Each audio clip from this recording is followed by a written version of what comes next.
Maagang pumapasok, maaga ding umuwi. Yan ang aking routine tuwing ako ay sa eskwelahan. Ang pagpasok ko sa eskwelahan ay isang malaking pagsubok para sa akin. Araw-araw kinukumbinsi ang sarili na magiging maayos din ang lahat.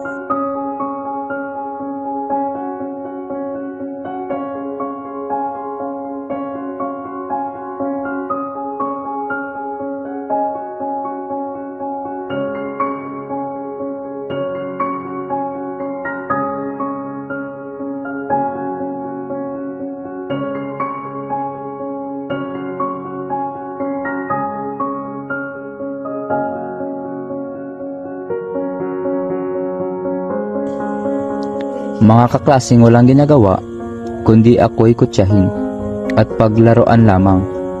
Lahat ay tinitiis ko dahil mas lamang sa akin ang gustong matuto.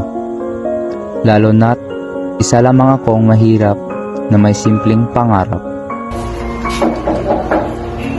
Ano lang? Electric bell.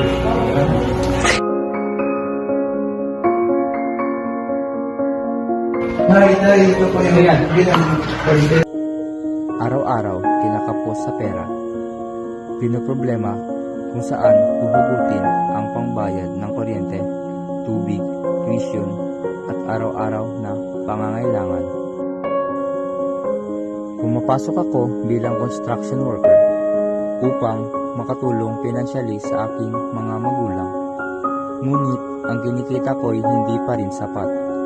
Mga simpleng pangangailangan hindi mapunan-puna dahil sa kakulangan sa pera.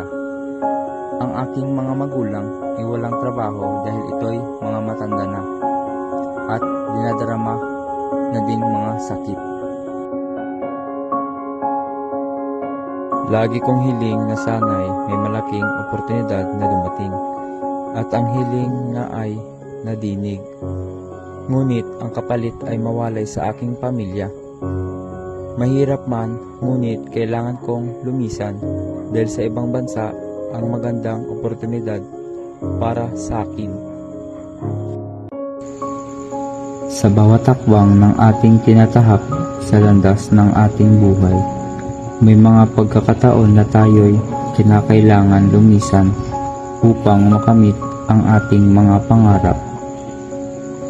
Ang paglisan ay isang paglalakbay na nagdadala sa atin sa mga bagong mundo ng posibilidad at oportunidad. Sa bawat tagumpay na ating mararating, tayo'y nagbibigay liwanag at pag-asa sa iba na maaari rin nilang marating ang kanilang mga pangarap. Kaya laging tandaan, ang paglisan ay hindi pagtatapos, kundi simula ng isang bagong yugto. Ito ay pagbukas ng pinto ng mga bagong oportunidad, paglago ng ating kakayahan, at pagpapatibay ng ating determinasyon na makamtan ang mga pangarap natin. Sa ating paglalakbay tungo sa pangarap, isang bagay ang tiyak. Hindi natin alam ang kahahantungan, ngunit ang bawat hakbang ay nagdadala sa atin sa mas makulay at sa mas mataas na landasin.